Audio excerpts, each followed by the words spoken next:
Okay, listeners, this is episode 71 of our talk. And today I have another conversation with academic and author Elizabeth Amisu. And we focus on her book, The Dangerous Philosophies of Michael Jackson, his music, his persona, and his artistic afterlife. It was published 7 years ago, and we celebrate that incredible milestone. So what is The Dangerous Philosophies? The Dangerous Philosophies of Michael Jackson is a book that covers Michael Jackson's art through his life from various perspectives. And the book is a portrait of the multifaceted artist Michael Jackson, divided into 3 parts: art is life, life is art, and art beyond life. It covers Michael Jackson's entire career. If anything, this book shows that Michael Jackson was an artist and entertainer, and his work needs to be researched. In The Dangerous Philosophies, you will find connections to a wide variety of subjects, and the author not only invites you to continue research with a specific subject, but also gives lots of points and angles to start your own research.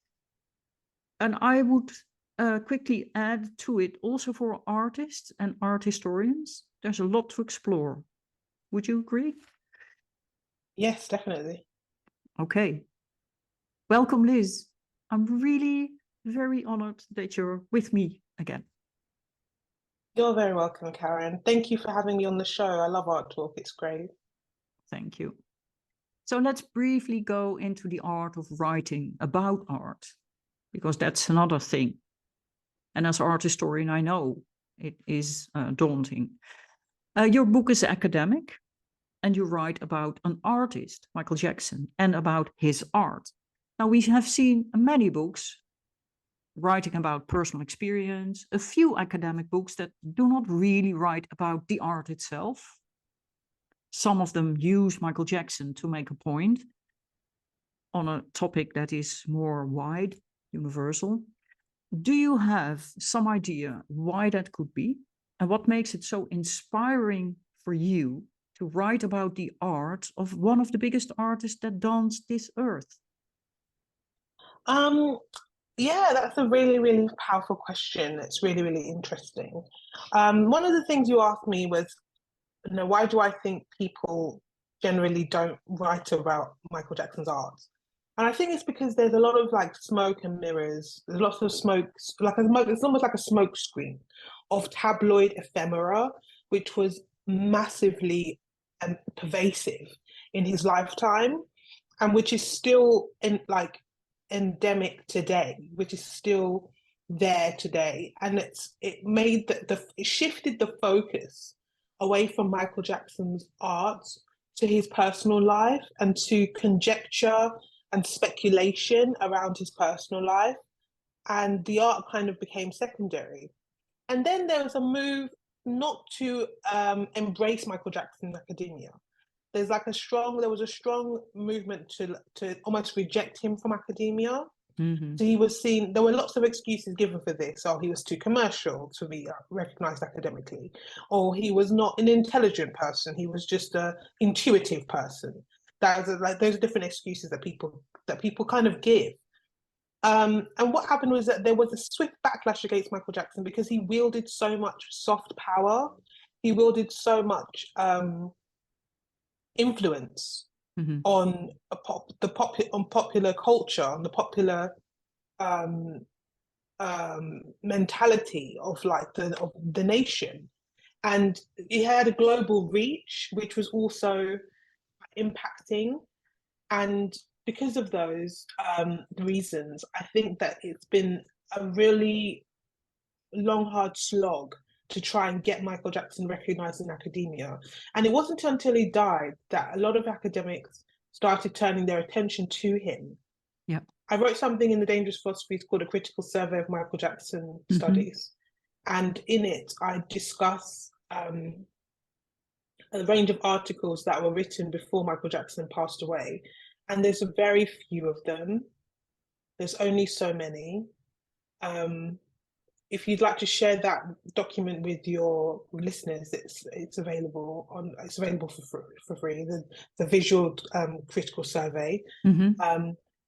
Yeah, so it's been a lot of writing has taken place between 2009 and 2016. However, there was a strong sense that Michael Jackson wasn't embraced academically at all.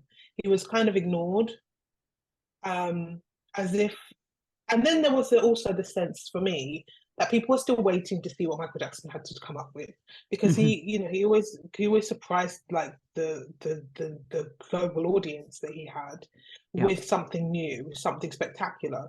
And there's a sense that writing about what he did is an argument that there's an end to it, that this is the end of it. So this is the completion of it. So now we can start writing about it. So I find that there's lots of different reasons why we can speculate that Michael Jackson wasn't embraced in academia, but thank goodness, 7 years ago, The Dangerous Philosophies was published, and hopefully there'll be many more books like it, embracing Michael Jackson's art. And you talked to me a little bit about writing about art. And I think as an artist myself, that reflexivity or reflection, the reflective zone is very, very important. It's very powerful. So I write novels. I've written a range of novels, Sacerdos, Arcane Rising, Water Blood, Disequilibrium, Gifted Blood, Ripe Earth, and a collection of short stories called Gild Your Shadows. My latest book was called The Grid, and I'm a novelist. And in that vein, I have to be very, very reflective with my work. I have to edit my work. I have to look at it through a new eyes, new gaze, to try and see it through the audience's perspective. Try and make sure that the book is like people can understand it. Yeah, definitely. That's really, really important. Yeah. Because when you're making art, you make it for yourself entirely, and you make it, you know what you mean when you say something in a novel, but not necessarily, an audience might not necessarily know, a reader might not necessarily know what you mean. So you have to look at it in a different perspective. And it's also those different perspectives that helped me so much when it came to writing about Michael Jackson's art. Perspective is everything. And the looking at different angles to do with art is everything in terms of writing about art. You look at it in a different way, from a different perspective, from a different angle, and then you comment on what you see. And that looking, that gazing, that watching of the work is really paramount. Yeah, I would agree, definitely. And yeah, I know your art. I read everything. And it's also what I often say, when you are an artist, you should also be an art historian. Or if you're an art historian, it would be best if you're also an artist, because the two coincide. If you are a musician, to be a musicologist. And one of the things you said is so important, because you read a lot of books, also in art history. And I will shortly give a book review about a book that I recently read that is not by an art historian, but with someone who deeply loves art and who can write, and she can translate that and her feeling into that.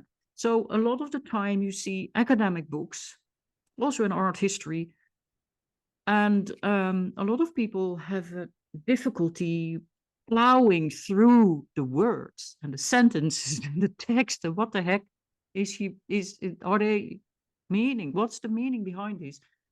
And that is one of the things that I really love about the Dangerous Philosophies, is that your eloquent writing, your writing is so open. It is so well pronounced, well formulated, but it is so understandable for everyone. Right? Yeah, the first layer of the writing is all about the research. It's all about the analysis of the work and the deconstruction of the ideas and themes. And that is a really important part of the work. But then the secondary part of the work is all about communicating it, communicating it to an audience, communicating it to a reader. And then the third part is enabling the reader to kind of continue with their own research. So I was trying to do three things at the same time, which is not easy, but I think that it was successfully accomplished in Dangerous Philosophies. Absolutely. Otherwise, no publisher would have taken it. And this was an academic publisher who took it. So, yeah, and I know it very well. So, let's go on. In your book, you touch upon his life as art. I personally know what that means as an artist.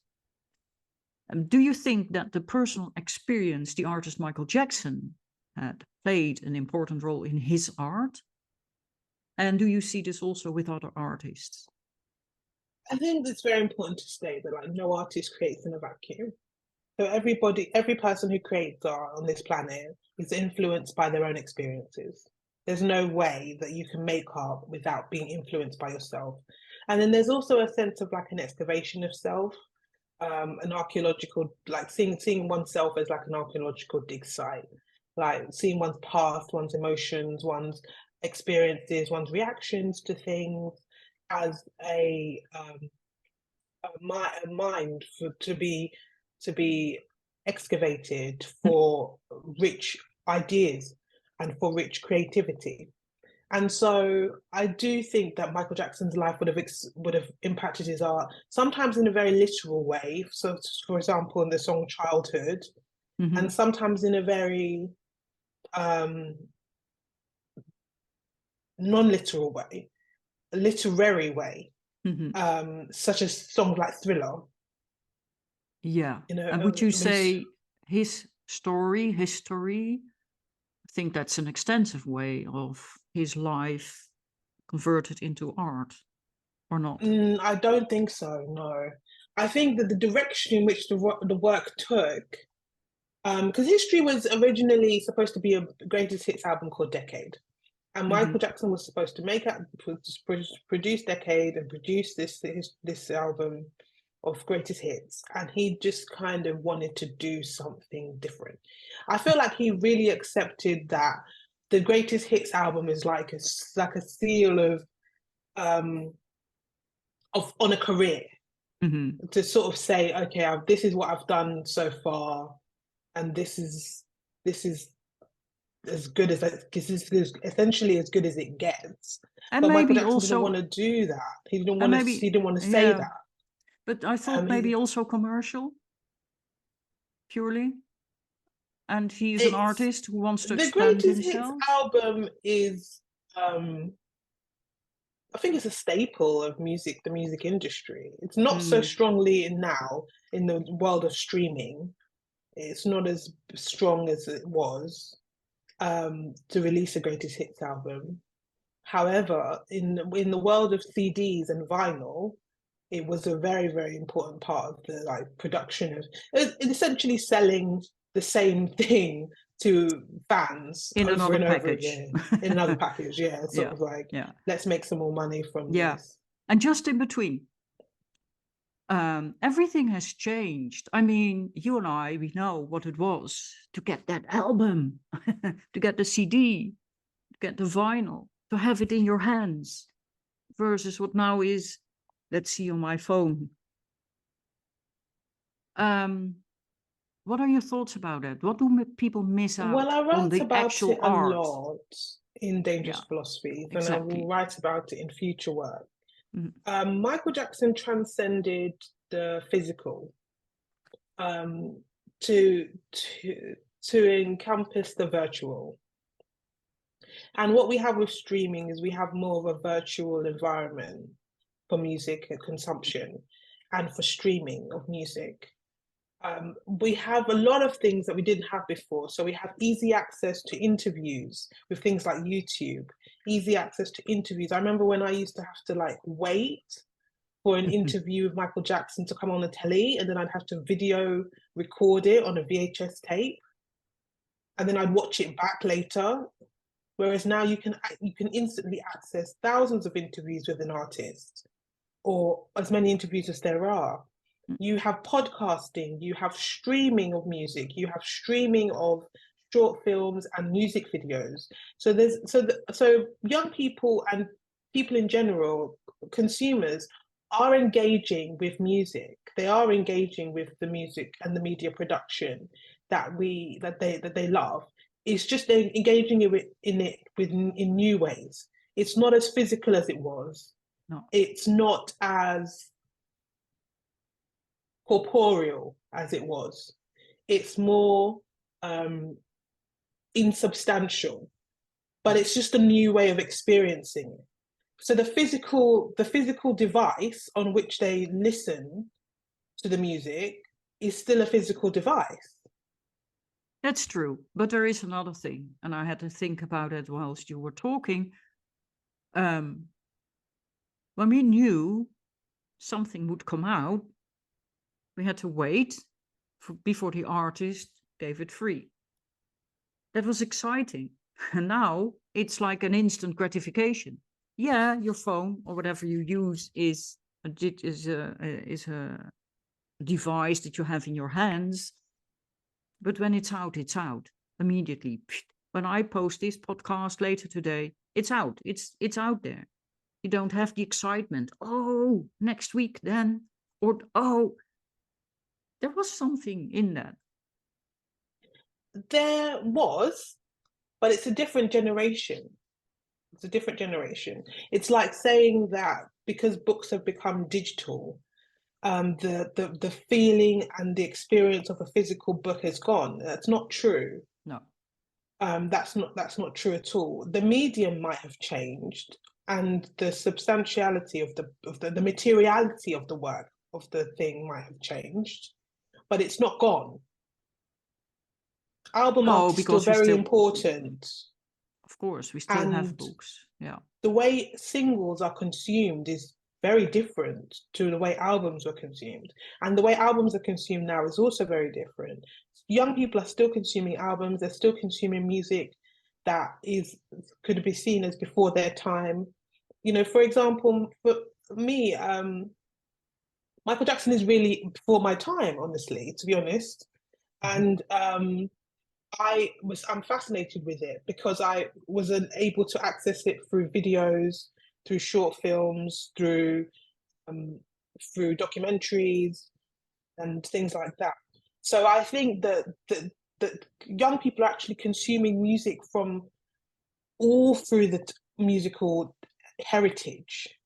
So I listened to an album by Chloe Bailey, and it was so much harkening back to the American Songbook, the era of like big musicals. Mm-hmm. And it was really, I was like, wow, this is out of its time, you know, it's really come out of its left of center. And then you're talking about waiting for albums. Young people still wait for albums. You know, for example, 30 Seconds to Mars are bringing out an album, and they just keep saying, wait for this album, it will come out soon. And when my favorite band, Fall Out Boy, they brought out an album called So Much for Stardust. And we had to wait for that for ages. We had to wait. So there's still bands and there's still musicians that you have to wait for. And there's still a sense of anticipation. Mm-hmm. There is the instant gratification, but there's still the sense of anticipation. No one can do it like Michael Jackson did it, because the way the world consumes music and musical media production has changed so much. No one can do it like that again. No one can ever be. That's why I believe that Thriller will never be outsold. No. Well, I think there are a lot of things why, but yeah, I agree. So because your book, it was physical. I don't think it can be anything can be streamed the way Thriller was sold, because it was an object that you had to have. Yeah. That people just had to have. They had to own it. Yeah. They had to have a piece of it, which you can't experience with streaming. No. So it's different. I don't want to say one is better than the other, because that's only my perspective. But maybe you can bring some younger artists on the show and talk to them about it, because they could have some really interesting perspectives for you to Well, think about. I think they've grown up with it, so they don't know what you and I have experienced back then. They probably don't even know what a VHS tape is. You'd be But surprised, you know, about how many young people have seen it in their media, because it's something that comes up in like film and music. So there's a lovely film called Baby Driver, directed by Edgar Wright, and it's all about iPods. In it, there's like lots of iPods. He has like so many different ones, and I just thought that was really fantastic, because it kind of crystallizes the iPod in a cinematic sense. and the iPod is already gone, right? Doesn't exist anymore. The iPod's kind of been and gone. I still see a few people once in a while holding on to the dream. But the iPod has been and gone. It's been replaced with streaming services. They no longer update iTunes. No, exactly. So if your book does anything, it takes MJ in the full spectrum, like in everything he did. How important is it that we know about the versatility of this artist? Because he wasn't just a vocalist or songwriter. He was way more. It's paramount. It's really important. Like the way we see Michael Jackson really speaks to the way we see ourselves. He's a very reflective artist. He's an artist that embodies the spirit of a generation and the spirit of a medium, of several mediums. So I think it's vital. Yeah. Now, Michael Jackson was also deeply interested in visual art. And I have a book here where they collected some of his works. And even though this is not about it, but we will talk about it, that is the work that Andy Warhol made of him. That's this one. But then again, he also made a picture of Andy Warhol and an illustrative portrait. This is actually what Michael Jackson did himself. And so he was very interested in art. And I think his mom at one point said that visual art was what inspired him. And so in your book, you touch upon that, you go into that.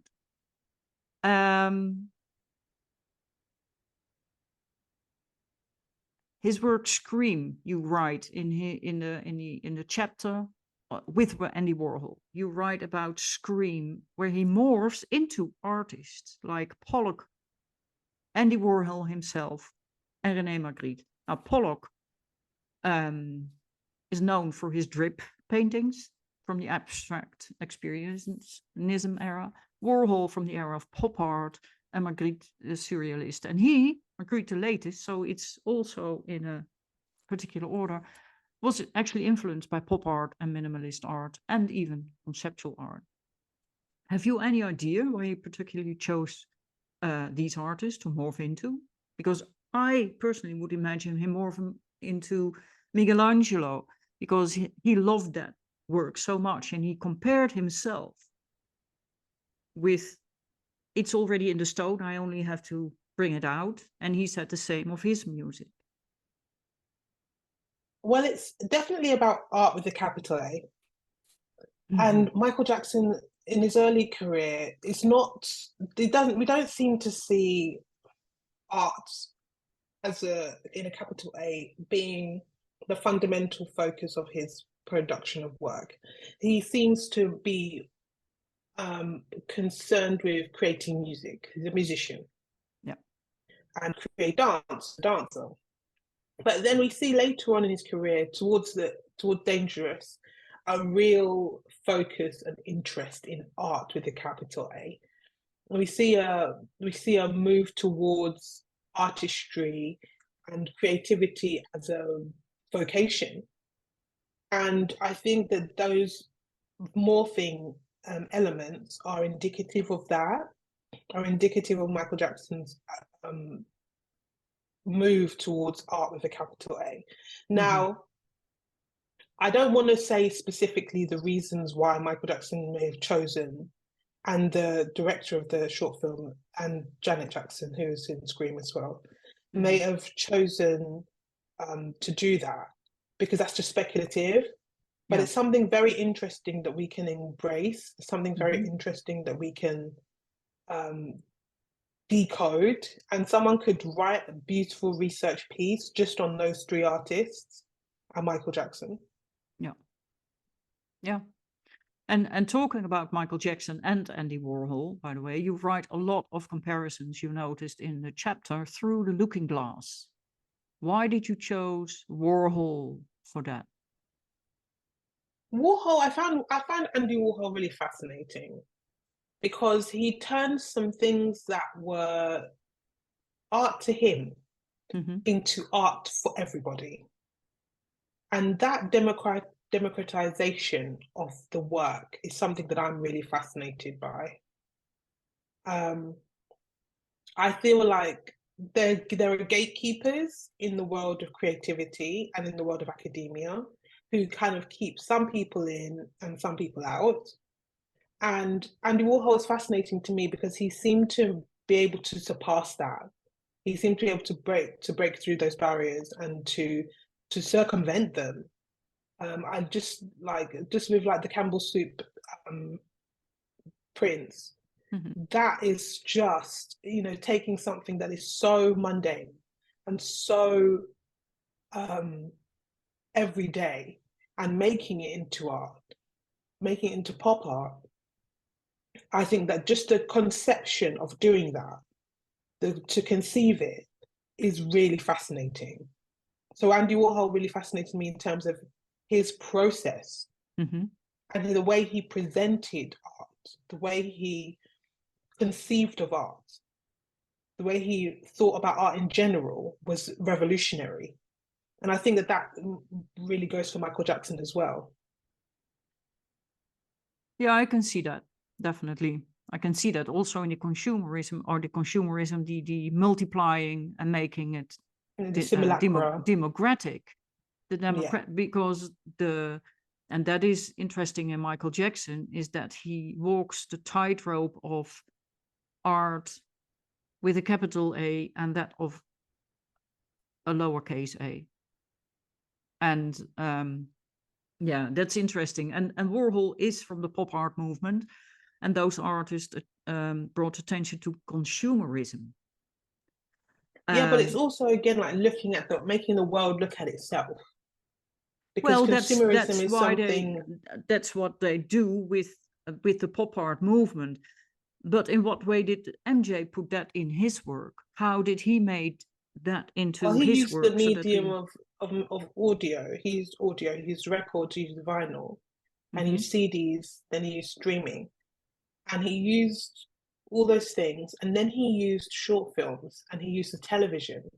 And Michael Jackson used television more powerfully than I think any other artist has managed to use television to showcase his short films, to showcase his performances, for example, Motown 25, and he democratized the medium of short film. And then he used the stage. Yeah. So that was his mediums.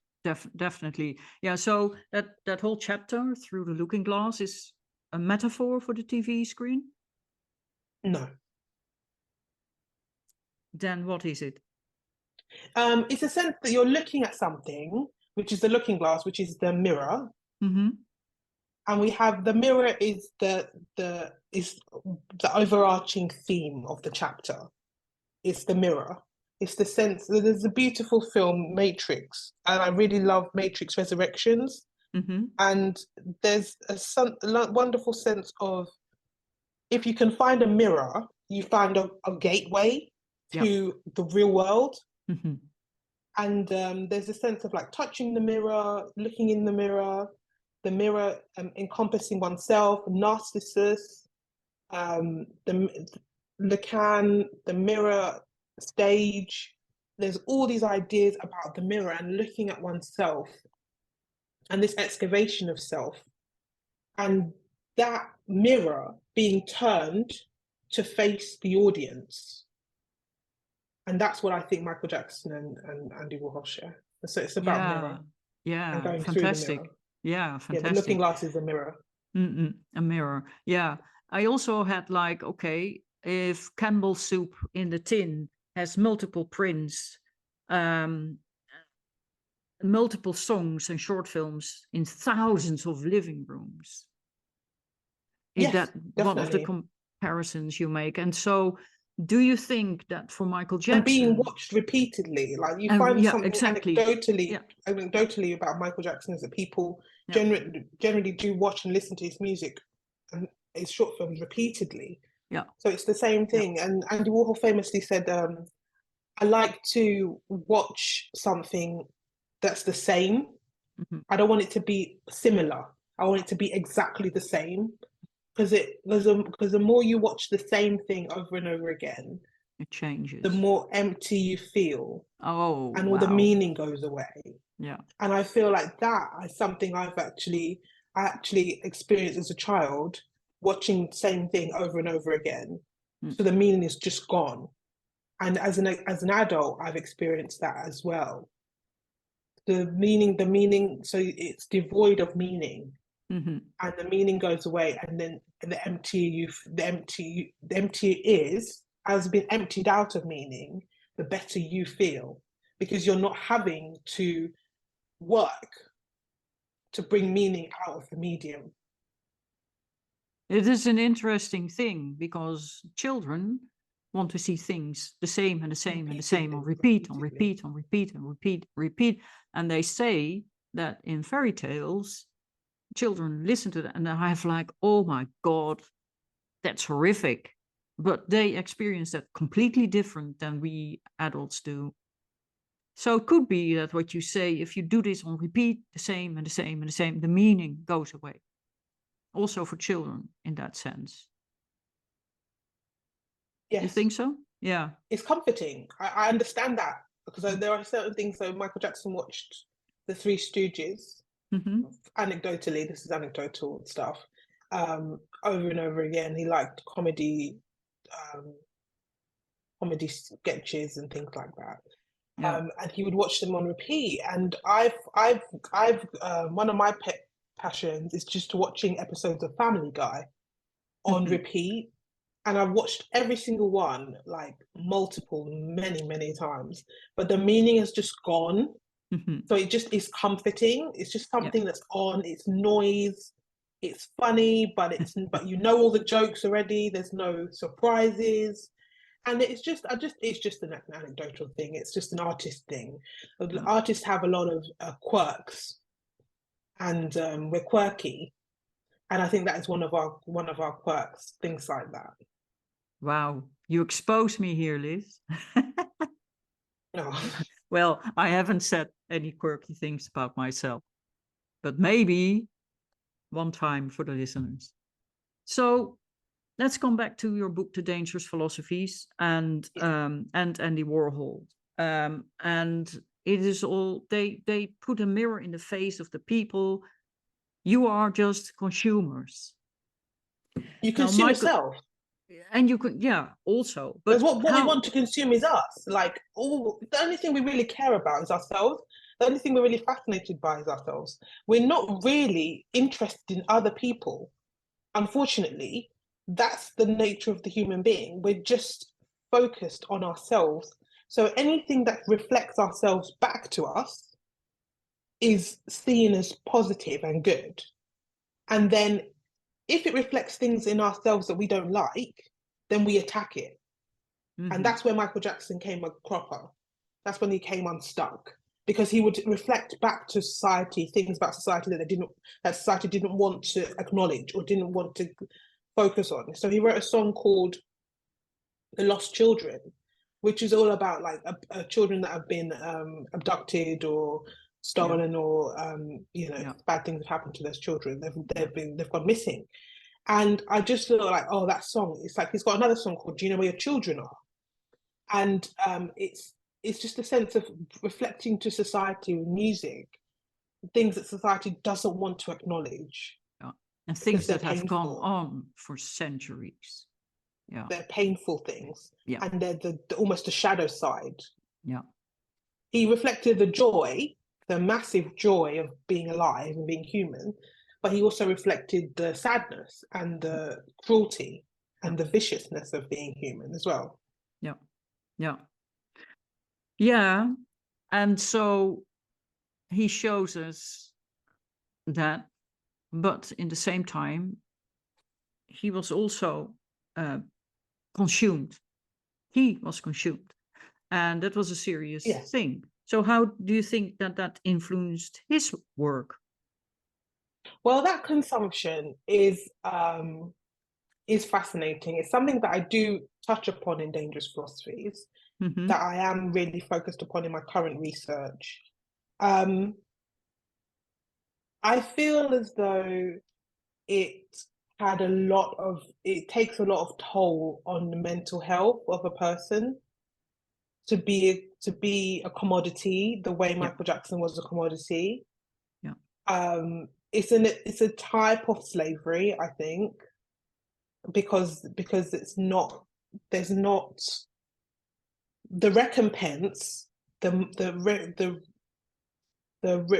money that he's receiving is not going to ever equal the amount of sacrifice that the person has to make in terms of like their privacy, in terms of their and then there's also this fragmentation that happens that Michael Jackson talks about in a Moonwalk, and that I write about in Dangerous Philosophies. It's like a fragmentation of the self, because the image of the self is in so many different places, and that's partly why Michael Jackson, I believe, visually seemed to change so much over this course of his career, because once that version of him had been disseminated so widely, it wasn't going to sell anymore because people had consumed it. They'd eaten it, they'd been filled with it, and now they wanted something new. And Michael Jackson understood that the audience would want something new, and so he would give them the new thing. That's very new interesting. Version of himself. Yeah. Yeah.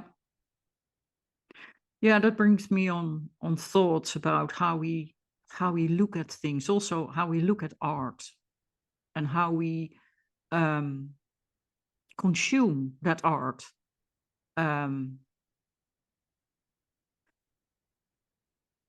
Yeah, it's a very interesting perspective, and definitely one that needs to be deeply researched, but I bet you are on that.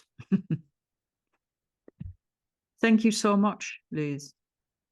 Can I ask you, where can people buy your book? Because that's the most important thing, right? Yeah, the easiest way to buy the book internationally is from bloomsbury.com, because the publisher ABC Clio Prager, the imprint has been absorbed into Bloomsbury, which are famous for publishing Harry Potter and lots of beautiful books. And also Amazon, and you can also buy it from my website, elizabethamisu.com. But I think the easiest place to get hold of it is Bloomsbury. And they're currently giving away, doing a discount for the new term, for the new academic term. So it's discounted as well. Yeah, I think that it's very important to state that I'm going to be speaking on an introduction to Michael Jackson studies at Convention this year, which is the Michael Jackson Convention. Karen will also be there. I'm representing the Journal of Michael Jackson Academic Studies, which he also works on in addition to our talk. I really want to just state that it's important to just get in touch. You know, if you listen to this podcast and you like what you hear, or you're interested in academia and Michael Jackson, maybe you want to do research into Michael Jackson studies, or you've read the Dangerous Philosophies and you have questions and ideas about it, You can contact me on elizabethamisu.com. There's a contact form, and I always get those messages, and I love to receive messages from people to engage in this discourse. It's a conversation, and we go back and forth. And there's also my podcast that I run with Karen called Michael Jackson's Dream Lives On, an academic conversation, which is now in its 9th season? 10th season. So there's a lot of fun discussion, more of the same that we've done today there for you as well. Well, yeah, that goes a bit deeper into academia, but yeah. Great. Thank you so much, Liz. You're welcome. I will put it in the show notes, and I hope a lot of people will come and buy your books, because the book is amazing. Even when you just like Michael Jackson as an artist, he is so worthy to read this, because she really touches upon every aspect of his art. And we as artists can learn so much from that. Definitely. So thank you. Thank you.